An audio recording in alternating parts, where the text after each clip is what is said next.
কি করছিস রে তোরা সব? গেম খেলতেছিস? ফোন করছিস?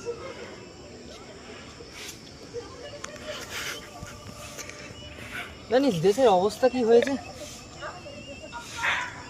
আমাদের ভারতবর্ষে 2 লাখ কোটি টাকার ব্ল্যাকমেল নিয়েছে জানিস। গরিবরা গরিব হতে যাচ্ছে আর বড় লোকেরা বড় লোক হতে যাচ্ছে। কত উঁচু নিচু অবস্থা করে রেখেছে দেখি। এদিকে রাস্তা দেখ কত খারাপ রাস্তা, এদিকে রাস্তা ভালো। এদিকের পুকুর কত ভালো পুকুর, এদিকে পুকুরটা দেখ আবর্জনায় ভর্তি। দেশের যা অবস্থা হচ্ছে তো পুরো বিচ্ছিরি অবস্থা। কি হবে কি জানি। তোর ফোনে চার্জ নেই? আমার ফোনে চার্জ নেই, শালা এই কেউ জানতে পারলো? সেটা কথা নয়, বাট সেটাই কথা, তোর ফোনে চার্জ নেই বলেই তুই এখানে এসে জ্ঞানটা মারাচ্ছিস।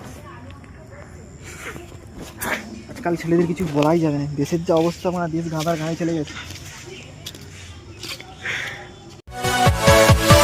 Yeah.